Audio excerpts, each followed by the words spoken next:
Bismillah, walhamdulillah, wassalatu wassalamu ala rasulillah wa ba'd. Okay, in this talk, what I want to talk about are errors in Ruqya diagnosis or during Ruqya diagnosis.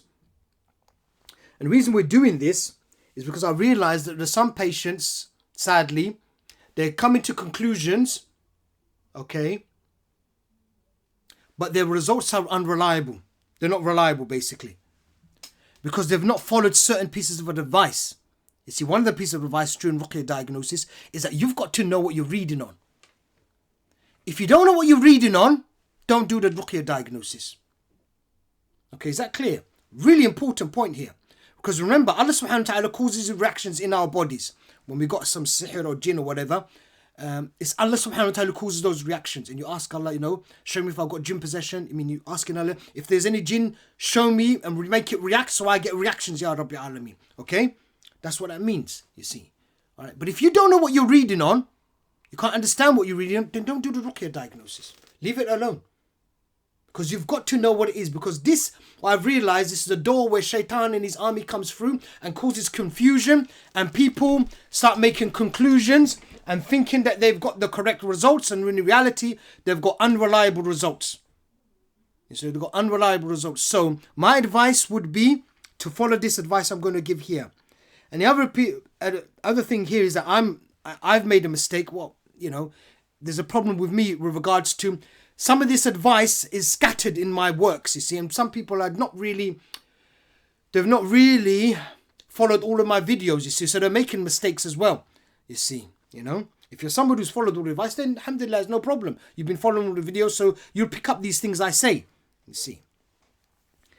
So, yeah. So I apologize for doing that. Right, so let's look at this document. If you click the document in the description, okay, you'll see a document, errors in Ruqya diagnosis. All right, and I say here at the beginning, if you don't follow the advice below, then the Ruqya diagnosis, especially your specific Ruqya diagnosis, will not be reliable. Yes, it won't be reliable. Okay, Shaitan and his army, they know this. They know that some patients are not good at Ruqya diagnosis. Okay, they know this. That his patients are not good in Ruqya diagnosis, so that's where they're getting them at.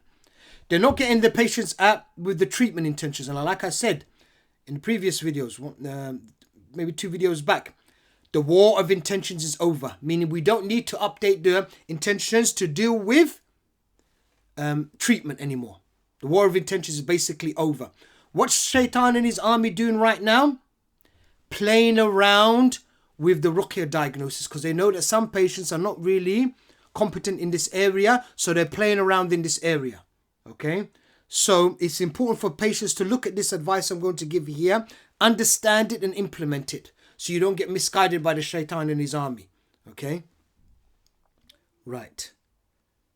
The first point here, what SD, meaning what spiritual diseases, that's what I mean by SD, what SD is reacting to your Ruqya diagnosis? If you can't answer this question, then don't do the Ruqya diagnosis. Don't do it. If you don't know what's reacting, something has to be reacting. It can't just be some sort of like abstract sort of thing and you don't know where it is. You're just getting react. No, you don't do that. You got to know what's reacting. There's something which is going to react to the Ruqya. Okay, what is it? If you don't know what it is, leave it alone. Don't do that diagnosis. Go back to the drawing board. You can't do it. Okay? Work out what's reacting, what you're asking Allah for to get this information. All right, extract this information. You must know what's reacting to the Ruqya diagnosis. If you don't know what's reacting to the Ruqya diagnosis, abort the diagnosis. Okay. Right. We've got some examples here. The first one here. Allah, show me if they want to attack me. What exactly is reacting there? Good question, huh? What is it? Patients sort of make these sort of diagnosis and they give it to me and I look at it and I sort of write it out. And the other problem is they just, a lot of patients already immediately start doing diagnosis without actually writing the intention out. It's a problem. You can't be doing that. That takes time to get to that sort of level.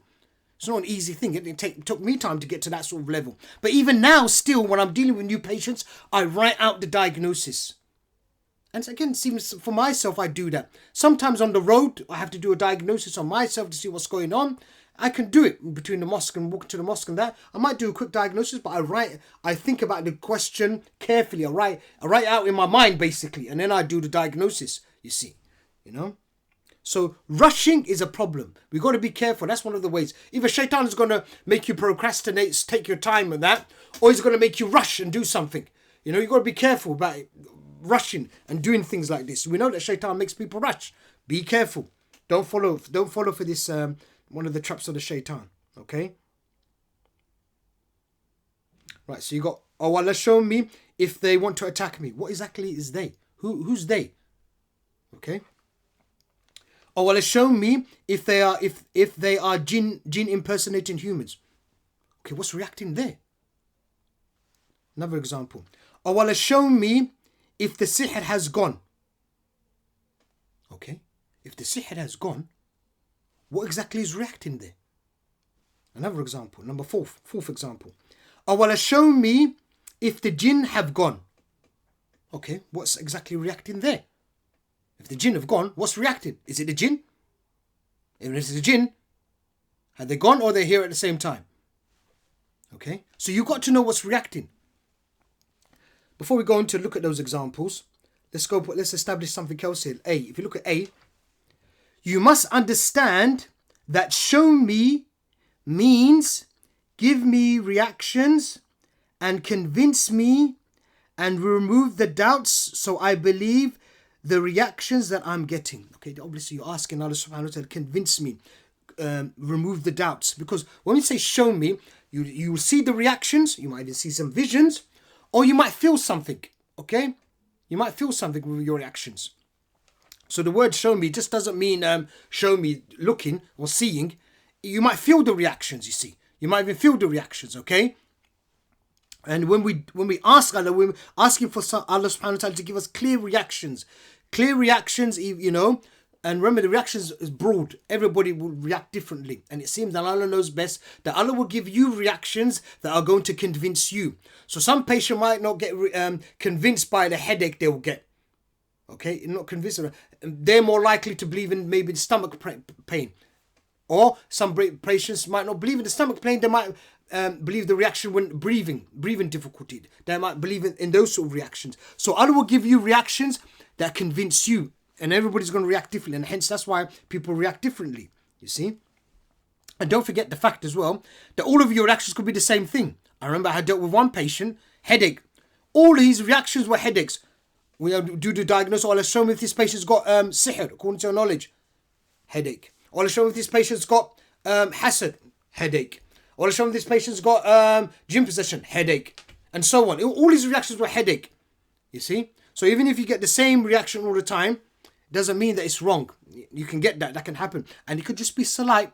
The reactions can just be slight. Okay? They could be minor, they seem quite minor. They're not big reactions. I remember when I used to check, when I was checking for waswas conditioning, when I had waswas condition, alhamdulillah has cured me from that. It would just be my eyes flicking around. I'll establish my reference point. I'll wait, and then I'll just get the eyes flickering. Eyelids flickering. Just with the eyelids flickering, and that's when I knew that would be my reaction, you see. There are three things that, you know, will make me competent when you're doing diagnosis. Number one, establishing the reference point.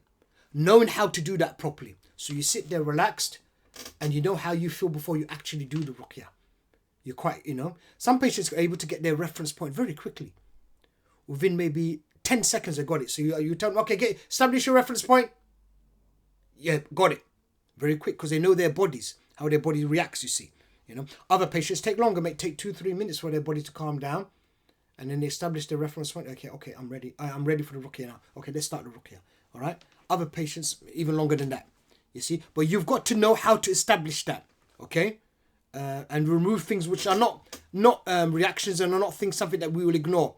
Like take for instance the yawning. Yawning, not a reaction from Allah subhanahu wa ta'ala. It's not ruqya reactions from the shaitan, and we don't accept it. We're not gonna use that. And then I've got if you scroll back maybe one of my YouTube videos, you'll see something regarding yawning is not ruqya reactions. Please watch that video, because I've seen still Rakis think that's something from Allah. or they think it's very important when they see reactions happening. And I remember even seeing one Raqi saying, good, yawn, keep on yawning. That's what we want. It's actually a good sign. Yawn, keep yawning. They're leaving your body. Rubbish. Sorry to say that, but it's rubbish. The Nabi Sallallahu Alaihi Wasallam told us to stop yawning, fight it off. Don't let it happen. So how can you say, let it happen? Doesn't make sense, does it? All right? And when we say the Nabi Sallallahu Alaihi Wasallam also said it's from the shaitan. And Allah doesn't like it. So how can we say it's from Allah then? It's from the shaitan, the Nabi Sallallahu Alaihi Wasallam told us. And Allah doesn't like it. So how can we say yawn is from Allah then? No. Yawn is from Allah. It's from the shaitan. Just ignore it. We don't need it. We don't need it. Don't need it. So establishing a reference point, very important. If you're able to do that, good. All right. Number 2, knowing knowing what's reacting to the Ruqya diagnosis. Knowing exactly what's reacting when you do that, when you're doing the Ruqya, knowing what exactly is reacting to the Ruqya diagnosis. You see. All right. And even before that, writing the Ruqya diagnostic question, writing it out. And obviously, the next bit, knowing what exactly is going to react to the Ruqya. If you're not able to do those 3 things properly, then Ruqya diagnosis becomes very easy for you in the end. It becomes very easy for you in the end. Tayyib. So going back to the show me. So you want to get reactions which convince you that, alhamdulillah, I know I got a reaction. I know this is from Allah subhanahu wa ta'ala. Okay? So good. I hope that point's clear. So don't restrict that show me. Leave it broad, and if you have problems understanding, just do it as Brother Saeed does it, and that'll be good enough, inshallah ta'ala. But you got to understand that element of convincing. You want to be convinced by the reactions. You see, you want to know that these are reactions from Allah subhanahu wa ta'ala. B. Look at B. Add the phrase according to your knowledge. That's what we've got at the end of each diagnosis, according to your knowledge. We found from experience that helps the diagnosis because we're basing it on Allah's knowledge, because Allah knows all of these things. We don't know any of this. You see, it's basing on Allah's knowledge. When we started adding that, and even into the treatment intentions, alhamdulillah, the war changed. There was a difference in the war, we realized. You see, alhamdulillah, helped a lot using Allah's knowledge. Also, the S in the brackets is important. You must add that in your diagnosis when you're doing that S in the brackets when you're doing diagnosis. So, for instance, when you write jinn, you write jinns. We realized the jinns were playing around with this. So they will come in 2s, or they'll come singly in a single. So not in jinn, because jinn is plural. So we had a problem. So we say jinni, which is singular, or jinn. What do we do here? So we came up with this to deal with that situation. So it'll deal with singular and plural at the same time. So then that closed that loophole from the jinn. And we learned that from experience, hence the development of the S in the brackets, you see. And we use that basically nearly for a lot of situations where we know there could be multiple things there. Then we use the S in brackets to help us with that. Again, that's from experience, you see. Okay. C, let's look at C now. If you have ever used similar diagnostic questions and you can't pinpoint what is exactly reacting to the Ruqya diagnosis, then don't do it. So if you go back, if you see we've got those examples there, 1st, 2nd, 3rd, 4th. You've got something, you've written things, something similar to that. And I show it to you, say, okay, what's reacting? You can't tell me what's reacting. Say, look, brother, sister, don't do the diagnosis because it's not working. That's not going to work. You don't know what's reacting. So leave it off. Don't do that diagnosis. Okay? Right.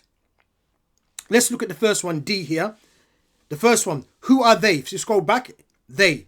So the person's got in this thing. So, oh, Allah, show me if they want to attack me.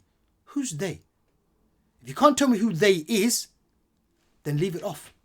Okay. If you mean they, jinn, we would say to, okay, it could be, because, we can make this correct.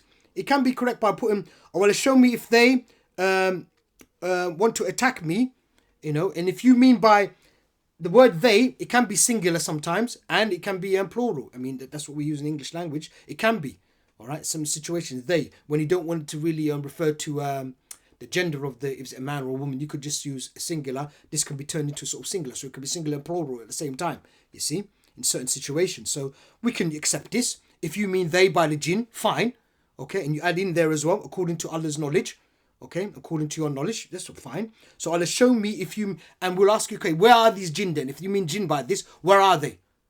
If you don't know, then it's not going to work. But if you knew and say, okay, yeah, I meant the jinn I was connected to side. Ah, is that what you meant? Fine, we'll accept it for you. And what connections did you mean here? Do you mean the jinn's connections themselves to you? Or you mean those connections, the deterrent, the freeze, and the connect pathways, which are from Allah? And he might say to me, no, I meant their connections, whatever connections they have, spiritual disease connections, or their networks. I say, fine, we'll accept it for you then. That's all right, you've done well there. That'll be accepted then, okay? That's the first one, okay? The second one, E, let's look at E here. Second one, yes, jinn can impersonate humans. Yes, we know this. So if you look at the second one, the person's written here, the example we've got here, oh, well, it's shown me if they are jinn impersonating humans, okay? Jinn can impersonate humans. We know this from the seerah. We know that Iblis, he took the form of a human, okay, in the seerah. We know this, and we know this from experience from other jinn doing the same thing. So this phenomenon, they can do it. We know this, all right, from experience, okay? What exactly is reacting here? So we'll have to ask. I remember when the patient came up with this example here, and I asked the patient, okay, how did you find, it seems all right, but what's reacting this? What's reacting? And the patient didn't know. I said, so, I got reaction side. I said, okay, wait. What's reacting there? And they didn't know. And I said, nah, don't go down that road, because we've seen that shaitan, he plays around with this. Once they know that you're not competent in this area, they're going to play around with it. So I said, ignore it. We're not going to take that diagnosis. All right. Then I sort of explained how is it possible that this can be done correctly. I would say, so I explained to them, okay, if you obviously put here, oh, well, show me if they are, and again, jinns with the S on it, I'll put jinns and the S in there, are impersonating humans, okay, according to your knowledge. And if you sort of think about, so I said to the patient, let's imagine, all right, you first of all did a diagnosis to see if you're connected to some so-called people out there. They look like humans. You do the diagnosis. Oh, show me if I'm connected to these 3 people in front of me. You get reactions, and obviously you work out. Oh, show me if this is these connections from you. Meaning it's a freeze connection, deterrent connection, or a connect pathway. It's just one of those connections from Allah Subhanahu wa Taala. Allah created for us, and you're connected to these 3 people, and you're looking at them there. All right. Then you will probably do, okay, if Allah wants you this knowledge for you, okay, because maybe Allah doesn't want this knowledge for you, you see. And I said that to the patient as well. Okay, you shouldn't just jump the gun and start doing diagnosis that maybe Allah doesn't want that information for you. In fact, maybe they are jinn, but maybe Allah doesn't want you to know about this. Okay, doesn't want you to know about this, you see. Okay, so I said to her, before you actually even do that, so I would have said, well, if I knew, I would have done maybe the diagnosis, maybe to see if you're connected to them, no problem. I don't think that's okay, all right? Because you're worried and you just did that diagnosis. But what I will do, if you scroll down, you can see number 5, closing the doors of misguidance during Ruqya diagnosis, okay? It says here, some of the important diagnostic questions to help you stay on course and not get misguided by shaitan while you are trying to extract important information that Allah wants for you. So one of those diagnoses, let me see which one will be useful here. I want to show me if part of the important information that you want me to have is to know about, so you can use that one, is to know about if these 3 people in front of me are jinn. Really, in reality, they're jinn impersonating humans. If you get a reaction, fine, then you can do the diagnosis. But if you don't get a reaction, khalas, leave it alone. Allah doesn't want that information for you. You see? Okay, that's why it's really important before you do any diagnosis, refer to this. A lot of the times when I'm doing diagnosis, I do this. I've got all of these sort of diagnoses. You don't have to use exactly the same thing, but it's something similar to this, to these diagnoses, to keep you on track so you don't get misguided. So let's just say, for instance, Allah wanted her to have this information, this sister, okay? That he wanted to know, that he wanted her to know that these are sort of jinn. So what would she do next? It would be, she gets the reaction, I mean, Allah wants this information for her to know that these are humans, that these are jinn maybe impersonated. So we go back, where's the question here? Yeah. So the The diagnostic question, where is it? Oh, well, show me if they are a jinn impersonating humans. Okay, we'll put the jinn, we'll put the S on there in the jinns, and we'll add according to your knowledge. Okay, so we've done a diagnosis prior to that to find out, yep, Allah wants this information for you. Okay, it's one of the pieces of information Allah wants you, and she does that diagnosis. She does that diagnosis because what's reacting there now? It will be whatever those things are, if they're jinn or whatever. She knows is it a spiritual disease or whatever. She's connected to them. She's connected to them, all right? So if it's going to be they're humans and they will react because she's connected to them. The evil thing, it could be that they're humans and she's connected to them because they're human spiritual diseases. Or there are jinn pretending to be humans. You see? So she does the diagnosis. Oh, well, show me if if they, the three people in front of her, are jinns impersonating humans. She gets a reaction. Say, okay, khalas. These three people in front of you are jinn pretending to be humans. Okay? It could be the other way, where she does the diagnosis. And she doesn't get a reaction to this. So now she knows that, okay, they are humans. They're not reacting to being jinn, but I'm still connected to them. So they are spiritual diseases, but they are not humans. They're real humans. Real humans there. Okay? I hope that point's clear. So that's one way of making that diagnosis sort of permissible to do. Right. The next one. The third one, yeah? I'm reading from F, third one. If the sihr has gone, then what is reacting? Go back, and we go to the third one. Let's look at the diagnosis. Well, show me if the sihr has gone. Okay, we ask the patient what's reacting. They don't know what's reacting. Okay, they don't know what's reacting. Okay, so you can't do it then. You don't know what's reacting. If the sihr is gone, what's reacting, brother, sister? They don't know. So it's okay, leave it off, then you don't know. How can we make this work? Okay, is there any way we can make this work? Yes, there is a way we can make it work. Okay, let's first of all add that phrase. I want to show me if the sihr has gone according to your knowledge. We add that. Okay. Then what we would say, this would work if the patient did have sihr. So previously, yesterday they did have sihr, did some ruqya treatment, and they want to know if the sihr has gone. Okay. How would it work? And they're going to get reactions to show that the sihr has gone. All right. This would work if, let's say, the patient yesterday had sihr, ayn, and hasad. Okay, so the patient had sihr, ayn, and hasad. They did some treatment, or they broke the ta'weed, and they're thinking maybe the sihr is gone. So what's left behind now? Ayn and hasad is still there. They know that the ayn and hasad is still there. Okay, because they checked yesterday or whatever, or even just before this diagnosis, they checked, oh, let's show me if we've got any hasad, reaction. Or let's show me if we've got any ayn, reactions. Okay. So now what they want to know if all of the sihr has gone. Okay. And then they read this diagnosis. It would work if they're asking Allah, oh Allah, show me if the sihr has gone by making the ayn and hasad react to the ruqya diagnosis according to your knowledge. Meaning when those two react, then they know, okay, these are reacting, meaning there's no sihr. Sihr is gone. We know this works from experience.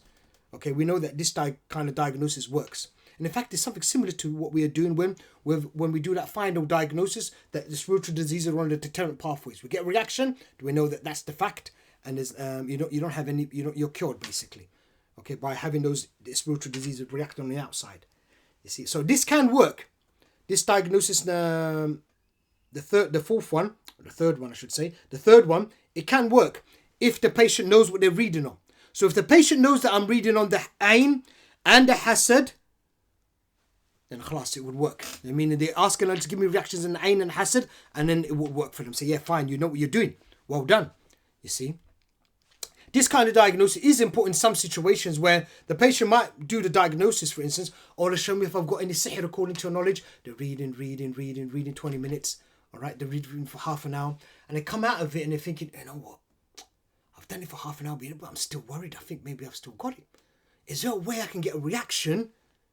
Is there a way? Because what they were doing before, they were getting a reaction from the sihr. Let me see if I get a reaction from the sihr. Or show me if I've got any sihr, meaning make a reaction in the sihr so I know if it's there or not. No reactions? Yeah, it could be the sihr is gone. That's why I'm not reacting. Okay? But they come back and they out of that diagnosis thinking, no, I've got a doubt. I think there might still be sihr there, but I'm not sure. Is there a way I can do this? Well, if you still got a spiritual disease like ayn and hasad is still there, and this is what you can do. Oh, well, show me that I have got basically there's no sihr, okay, and I only got the ayn and hasad according to your knowledge. You get a reaction for that diagnosis, brother. Okay, you've got no sihr. You only got the ayn and hasad left over. So that's when that would work. So I hope that is clear. And the other thing here is to point out, I might have said some things which are a bit confusing for you right now, or last few minutes. What you do, stop the video, just go back and keep listening to it. And inshallah ta'ala, you'll get an understanding, you see. I remember how to deal with a patient, I think I've said it here before, that they didn't understand something. So I said to them, and they want me to start explain the whole thing again. So I said, just rewind the video and listen to it again. Oh yeah. So because some patients, the sihr and the jinn, it's just so confusing for them, they don't know what's happening. So that's how sadly some patients are, you see. So what if you've not misunderstood something here, then stop the video, just go back and rewind and see if you can understand what I'm doing there. And what you hear, because some of the diagnoses I've just said to you are not there in this document. We'll write them out and then maybe you'll understand what I'm saying, you see. Dave, let's look at the fourth one. Well, show me if the jinn have gone. What's reacting there when we ask the patient? Again, they don't know. But brother, I'm getting reactions. All right, it might be correct, but it's unreliable. We don't know what's actually going on because you don't know what's reacting, brother, sister. So we can't accept it, you see. Now, if they use the same rule with, like I just explained to you, the sihr, how you did with the sihr, then it's fine, you see.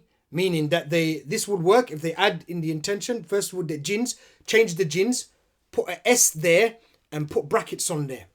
They can't do that. Why? Because the jinns will play around with it. If you leave it like that, unsure what it is singular, plural, what it is, they'll do something like that because it's plural. In that, leaving it like that, it's plural. So what do they do? And we know this from experience. You just give you one jinn. Okay, just give that one jinn. It doesn't know how to do the diagnosis properly. And they know who's doing, and Iblis, it knows who's competent in diagnosis or not. He'll get this information, he'll see from experience, talk to the Qur'an of these patients, and he'll find out, okay, who's competent or not. Okay, with that patient, they don't know this issue of S, or they reject it. Say, what's that stupid side Abdullah talking about? S and plural and that. What is he talking about? I'm just going to do it like this. And some patients, sadly, they do these things. They ignore it. Say, I don't think it's, I don't know what he's talking about. I'm just going to do it like this. So you do it like this, and you do it without the S. It's because you don't believe me when I say to do it. You see. So then what Iblis knows this. Okay, he doesn't believe in that thing. Okay. Yeah. And the way you got to that situation is your Qadim was just giving you waswas. You see. No other Raqi. I don't see any other Raqi doing this stuff. So this is crazy. Don't listen to him. Just do it like this. Some of the stuff side says is okay, but some of the stuff I'm just going to reject it. I don't have to accept everything he says. You go by that, so you just follow that waswas, and then what it is, you just go by this diagnosis like that. So Iblis and his army know that. Okay, what is he doing? He's doing it like that? Fine. Just give him one jinni. And you know what? Make it a female one as well. Put that in him. And that goes in. So you do the diagnosis. Yeah, and that's it. You don't think that you've got something there. You see? And in reality, what you've got actually a female jinni inside you.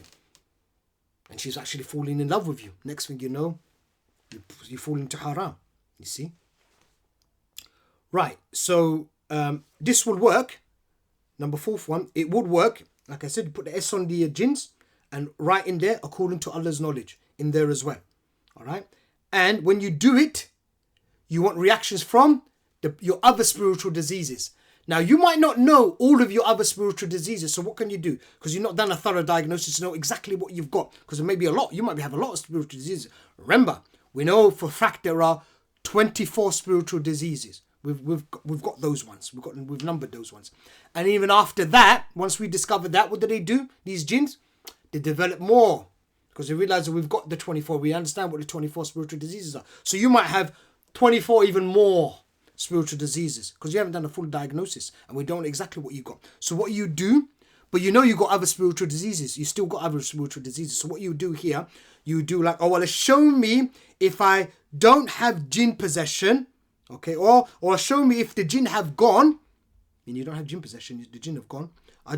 Or show me if the jinn have gone and I only have the other spiritual diseases.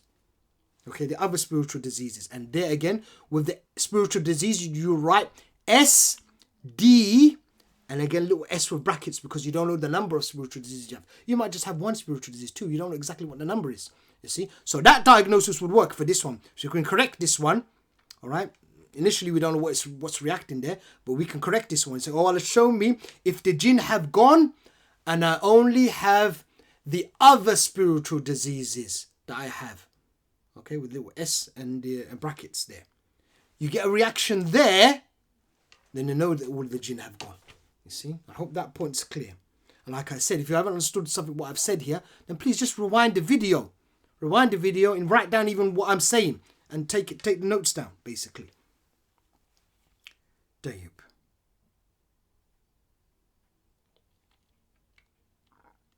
The fourth one, I did the third one, his head has gone. Yeah, okay. We're on to number 2 now. You must write your diagnostic intention question in full. Okay? E.g., and he gives an example here. You must write it out. Write it out. Okay, write it out. I just remembered something now. Write it out. If you're in doubt. That's one of the things we were doing. We were doing organic chemistry. Back A-level organic chemistry. I remember doing that. Part of it when we were doing it. It was many years ago. SubhanAllah. You know? Organic chemistry. We were writing out. I remember the teacher would say to us, if in doubt, write it out. So we have to write down the question, the full equation, the chemical equation, you know, during organic chemistry, and you have to find out what's going to react, what's going to be the product. I mean, it's many years ago now, but I remember when you're doing reflux, it's that kind of reflux. Okay, you reflux this, that happens. You've got these. What are your products? Carbon dioxide, this, and hydrogen is that here, and you've got to balance the equation, and you've got to write it all out. You know, it wants to see it. Basically, it wants to see you're working out. It's just similar like in maths when they tell you, isn't it? When they tell you, write out how you got to this answer. You can't just write 52. Well, how did you get to 52? It's correct answer, but I want to see how you did it. You see? Same thing, I remember. So, if you're in doubt, same thing here. Write it out, basically. You've got to write it out. You see? Write it out. Don't go off on a tangent and start thinking that you're doing it. Don't do it like that. That takes time to do that one. And even for me, it's difficult. Simple ones I can do. When it's complicated, I have to write it out. Look like this one I've got here for you. Here. Or will it show me if I'm connected to jinns? Or will it show me if I'm connected to jinns? Okay, with the S there. In my house. And that these connections are your connections according to your knowledge. Alright? What do I mean by your connections? Meaning the freeze, the connect, and the deterrent. And what does the S mean? Well, when I put the S there, it could be maybe the freeze, maybe just the freeze, maybe just the connect, maybe just the deterrent. Or it could be 2 of them. Or it could be all 3. You see, that's why we've got the S there. You see, your connections, I'm saying to Allah subhanahu wa ta'ala, asking Allah, according to your knowledge. You see, jinns, you can see I put S in brackets there. You see? Again, that these connections, again, S there could be the connections which I'm connected to the jinns, because I know I was connected to some jinns. S means, again, the freeze, the connect, or the deterrent. Any 2 of them, or all 3 of them. Okay? So when I got something like that, I will write it out myself. I don't even do that kind of thing in my head. You know? If in doubt, write it out. You see? Right. So, yeah, so you got to write it out fully. And then from there, okay, you got to know, from there you can work out exactly what's reacting.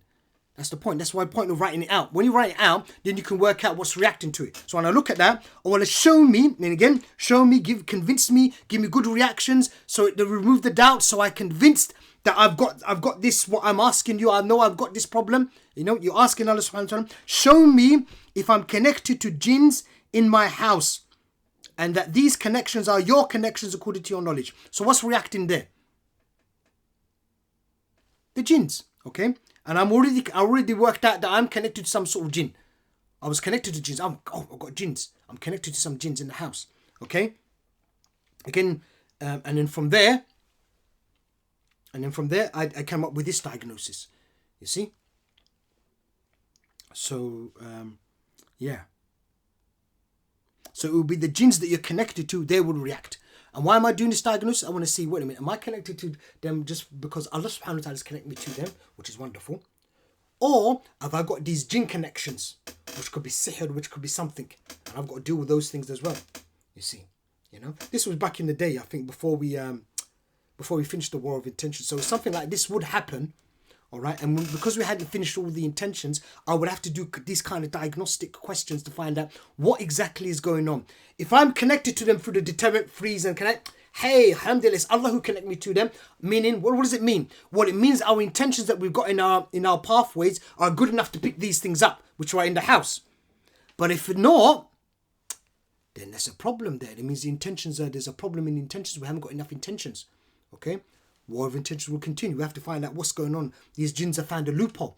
I've got jinns in the house and my pathways have not connected to them. Big problem. We're going to have to sit back, find out what's going on. Because these jinns basically can attack me. You see? Because they've got the loophole, you see? So, write out, anyway, the main point here. Write out your diagnostic question fully. Then you can work out what exactly is going on. You can work out what's reacting to the ruqya or not. All right? I hope that point's clear. That's number 2. Let's move on to number 3. Okay?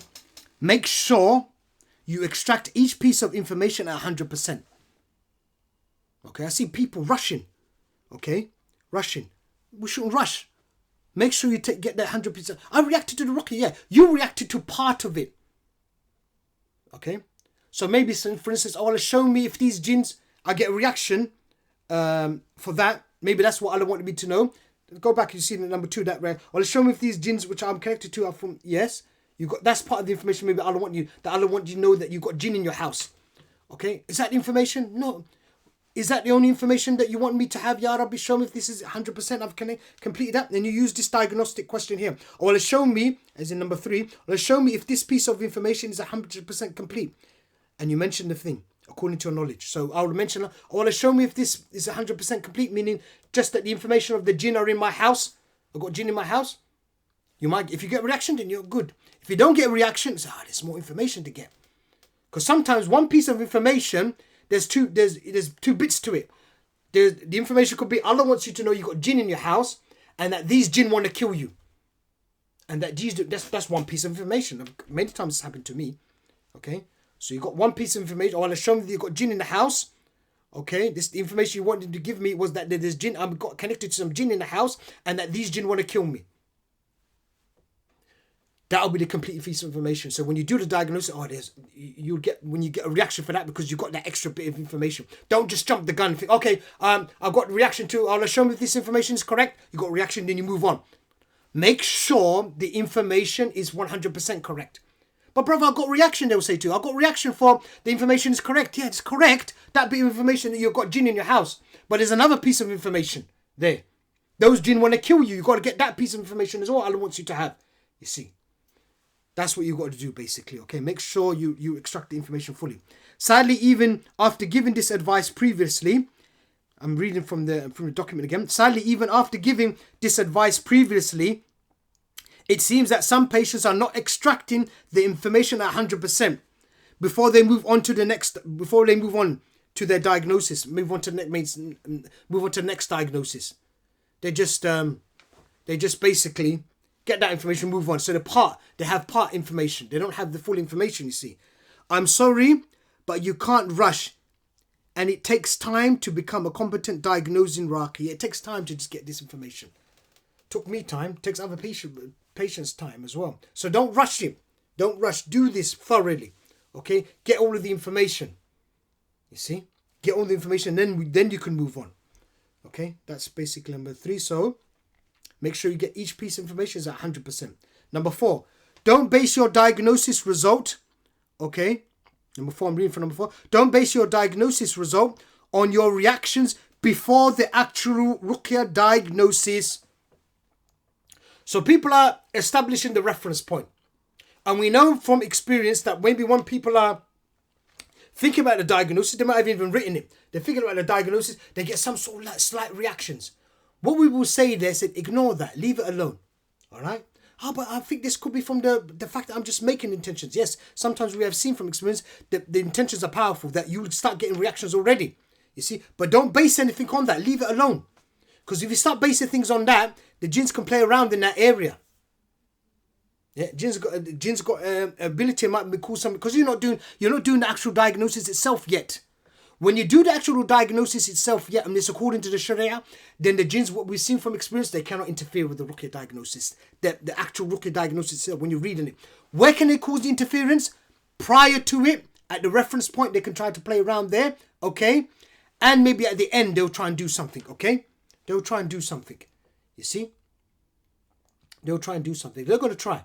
You see, you've got to try to ignore these things. A lot of times what you find they're doing is making the patients yawn. Yawn even during the Ruqya diagnosis. We just reject that. We don't want any of that. And even after and before. So they're going to try their best to do something. You know? And it might be that Allah allows them to do something at that time. Yeah, as a test for you. Yeah, because you shouldn't be doing certain things like thinking that that's important. Brother, that's it. That's the one I need to do. So what? I'm reacting to that. I'm reacting to that question. Have you done the diagnosis yet? No. That's not good enough. We can't base anything on the reactions prior or before the Ruqya diagnosis itself. That's what we base everything on. The what's happening during the diagnosis itself. Not before it. Or after it. You see? Yes, even after it, some of the reactions might linger on. But we're not going to base anything on that. I want to know what's going on during the Ruqya diagnosis itself when you were reading, you see. Okay? So don't base your diagnosis result on reactions before the actual Ruqya diagnosis. Don't do that. Or after the Ruqya diagnosis. Forget it. I don't want to know what's happening there. I want to know what's happening when you're reading the Ruqya diagnosis itself. So if you start reacting while writing the diagnostic intention, okay, so if you start reacting there, forget it. I don't care. We're not going to base anything on there. Okay? Or you react while you are thinking about it, even just thinking about it. And that's what happens to some patients. Just thinking about it, they start reacting. Remember, the jinns can read your mind. They can read your thoughts. So they might play around with you here, making you think that this is from Allah. Okay, I'm getting something inspiration from Allah or something. And they make you think this. You say, oh, so brother, that's it. I'm getting it. This must be it, brother. I'm reacting. Say, no. Don't base anything on that, please. Forget that. I don't care if you're thinking about it or that. That's not good. If you leave that, open that door, we're gonna have a lot of problems then. We're gonna have a lot of problems, you see? Ignore that. Okay? So if you start reacting while writing the diagnostic intention, or you react while you are just thinking about it, please ignore these reactions. Because they didn't happen during the Ruqya diagnosis itself. They didn't happen during the Ruqya diagnosis. Khalas, we're not going to listen to it. We're not going to pay any attention to it, okay? All right, so please leave it alone. Don't go down that road. If you go down that road, you're going to cause problems. You see, just leave it alone. We've got some established rules and principles here. Stick to them. Stick to them. You know, that's it. All this is experience. We learn this from experience. Just like medicine. A lot of medicine is experience. Okay? That worked, so they just do it. And then avoid certain things because it causes doubt. Same thing with Ruqya here. A lot of it's like medicine. We've got experience doing it like this, then khalas, let's leave it like that. Don't do anything else, please. I don't want to do anything else. Okay? Right. Same applies to reactions after you have finished the actual Ruqya diagnosis as well. So same thing applies. When you finish the Ruqya diagnosis, there are some sort of reactions in that. So please forget it, ignore it. We're not going to pay any attention to that. Dave, I hope that point's clear. And the last point, which I keep bringing up because I know this is very important here. Number 5, closing the doors for the misguidance during thorough Ruqya diagnosis. Okay? We've seen this a few times now already, but I'll do it again because I think it's very important. People are jumping the gun and doing diagnosis. Why are you doing that diagnosis? Like, for instance, diagnosis like, I want to know if these jinns are impersonating humans, brother. So wait. Don't do that diagnosis. Ask Allah subhanahu wa ta'ala, does Allah want you to have that knowledge? Okay, if Allah doesn't want you don't get that reaction, then leave it alone. We know that Allah subhanahu wa ta'ala from our experience wants to give you some important information. We know this because that's why we get Ruqya reactions. Remember, the Sahaba never got Ruqya reactions, but we do. So what's the whole point of Ruqya reactions? To give you some information about your spiritual diseases. Okay? However, not everything, you react to is that information that Allah wants to give you, you see? So you have to be careful. Maybe Allah doesn't want to give you that information. Okay? If you go down that road, that's where you're going to get misguided. You see? Yeah, and in fact, if you don't follow these rules, we've seen Allah Himself will misguide some people, and then sometimes Shaitan gets involved, and you get reactions, and you do when people do silly things with the reactions. You see, like I gave you that example many times. I'm seeing like, you know what, brother, I just want to see if I've got any sihr from my children, brother. You know 100% that you can't have any sihr from your own baby. Yet you did that diagnosis, but then, brother, why did I get reactions for then? Allah's misguiding you, or He allowed the shaitan to give you those reactions, and that's why you're getting. Well, Allah would do this to me? Yes, Allah would do it to you, because you're asking Allah. It's disrespectful to Allah. You already know 100% the answer to that question. Do you know the answer to that question? Yeah, I know the 100%. My son can never give me sihr. He can't even talk to me properly. How is he going to talk to jinn? So you already know this, brother. So then why are you doing it? Brother, I just want to see what's going to happen. You're treating it like an experiment. This is an actual act of worship, brother. So you do it, but then why do I get reaction? Allah misguiding you, brother. Allah misguiding you. Allah will guide and misguide. Allah let the shaitan misguide you. So be careful. Don't do stupid diagnoses and reactions. Don't do silly things. Don't go out of these, what I've given you here. Memorize these things here. Or make up your own sort of versions, but stick to this. Meaning, you got to do a diagnosis, all right? Even outside of your Ruqya the thorough diagnosis, you want to do something like that. Sister, she wanted to work out if those three humans in front of her, were they jinn impersonating? Okay, she dealt with some sahir, and she wanted to know, was that the sahir I spoke to today, or was that a jinn pretending to be the sahir? She didn't know. You see, human sahir. So she did the diagnosis. She goes home and she does the diagnosis. I said to her, look, before you actually do that, you should first find out, are you connected to these people, or whatever that thing you thought was a human or jinn? Did you do that diagnosis? No, because she doesn't even know what's reacting. So how can you do that diagnosis? You don't even know what you're connected to. First find out if you're connected to it. And even before you do that, ask Allah subhanahu, do you want this information for me? Yeah, these diagnoses. If you don't get any reactions, then don't go down that road. Close the doors. Because if you leave these doors open, then shaitan is going to misguide you, you see. I've already explained these intentions before, but I'm just putting it here again just as a reminder for you. Okay? That look, before you do any diagnosis, see if Allah wants you that information for you. Okay? Because people end up doing silly things with a Ruqya diagnosis, and then that's when the shaitan can misguide you. Remember, like I said at the beginning, I'm sure I said it in the beginning, the war of intentions is over. Treatment intentions, you can't play around there. If Iblis and his army. What I've noticed what he's doing right now is diagnosis. That's where he's messing around people. It's the diagnosis, because he knows that some patients, they don't know what's reacted to the Ruqya. They're not really competent in diagnosis. They don't know what they're doing. Okay? They know that sometimes they dismiss some of the advice I give, like with the S. He knows all of these things. He talks around. And we've got to understand this thing's an intelligent being. He knows what he's doing. Okay? He knows what he's doing. And his army, he teaches them. Okay, once they know that, that guy, this, and they know certain information about certain people, the way they do their diagnosis, okay, then they get that information and they give you something specific to do with your situation, to cause you problems in your diagnosis. Okay, all right, I hope that point's clear. So please follow this advice. Follow this advice, memorize this advice, memorize this document basically. Okay, memorize this document. If you understand this document properly, okay, then inshallah ta'ala you won't get misguided by the shaitan when you do Ruqya diagnosis.